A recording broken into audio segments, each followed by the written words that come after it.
Hey, our witnesses. As an individual, we have a senior fellow at the Macdonald-Laurier Institute, Mr. Philip Cross. Welcome.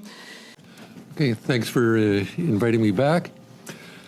Inflation as measured by the CPI accelerated from 2.8% in June to 3.3% in July and 4% in August.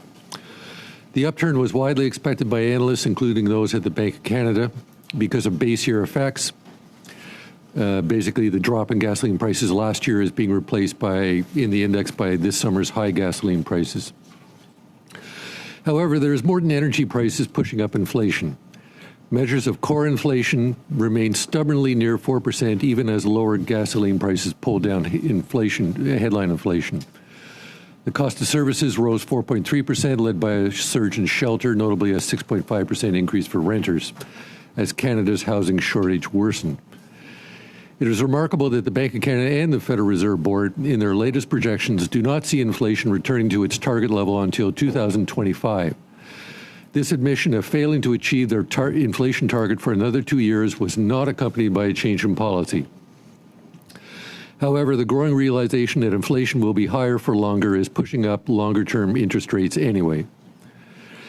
It was predictable that the deceleration of inflation during the first half of 2023 would not last. Most of the easing of headline inflation was due to the resolution of some supply issues, notably in the energy sector, after Russia's invasion of Ukraine. The underlying trend of demand has barely slowed outside of new home construction, suggesting that interest rates still are not high enough to substantially lower demand.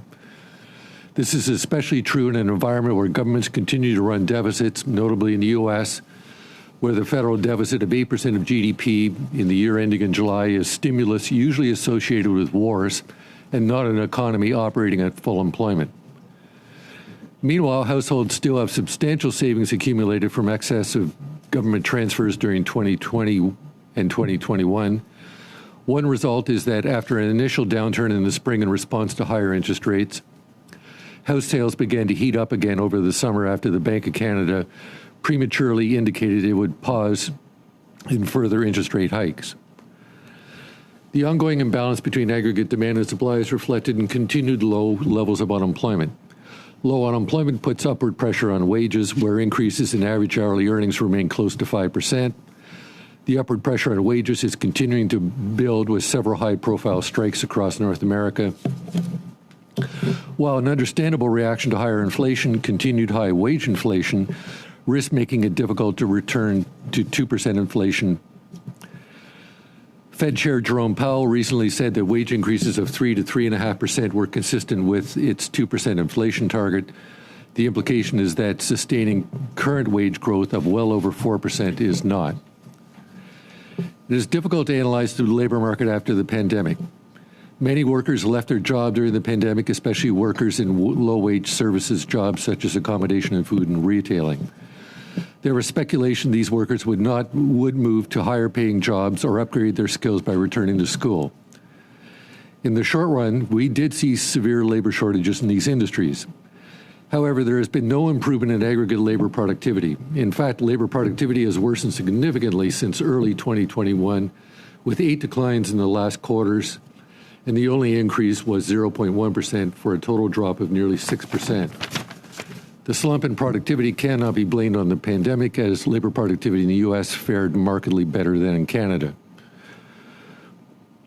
Comparing Canada, I'm going to skip a paragraph for the translators. Comparing Canada and the U.S. also shows another glaring missed opportunity.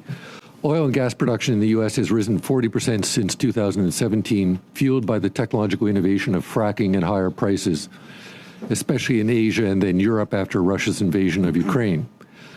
Faced with these same opportunities, oil and gas output eked out less than a 10% gain, hampered by a lack of pipeline capacity and regulatory uncertainty surrounding oil and gas extraction.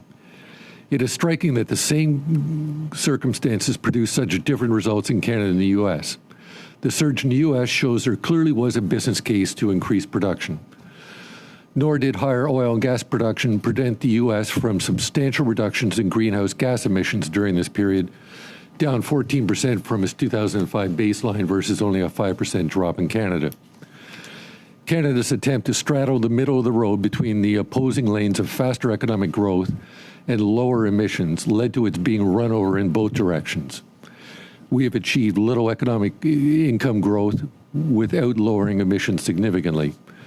Underachieving has become habitual in Canada over the past decade as we have ignored or even been outright contemptuous of entrepreneurship and innovation.